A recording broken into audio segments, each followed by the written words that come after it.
Okay, so this problem is asking you to find how many moles are in 14.5 grams of carbon.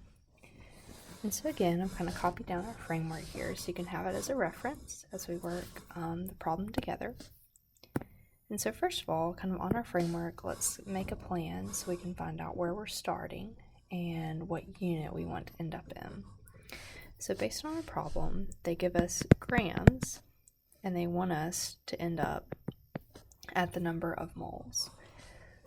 So from the framework, it looks like we're going to take one step to go from grams to moles, and that step will involve us using the molar mass of carbon, which again can be found at the bottom of carbon square on the periodic table.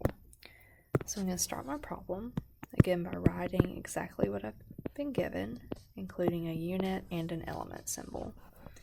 Then I know it should just take me one step, so I'm going to pencil in my one step and put my equal sign.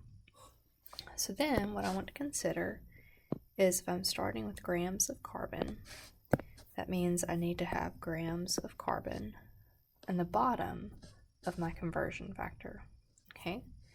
And so when I'm dealing with molar mass, it's always grams per mole.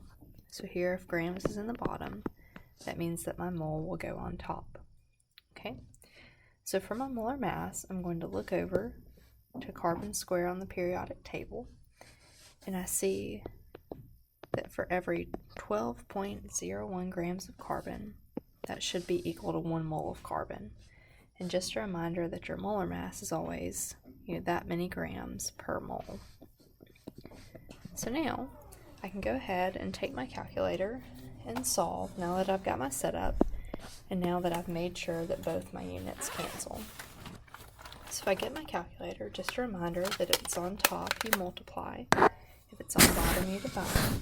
So it's technically 14.5, times 1 divided by 12, or divided by 12.01. So again, on my calculator, I got a pretty large number here. Okay, and make sure to write my new units. And then the last thing I want to do is go back and think about sig figs.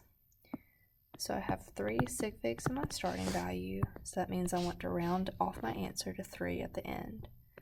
So 1.207 rounds to 1.21 moles of carbon, and this would be my final answer.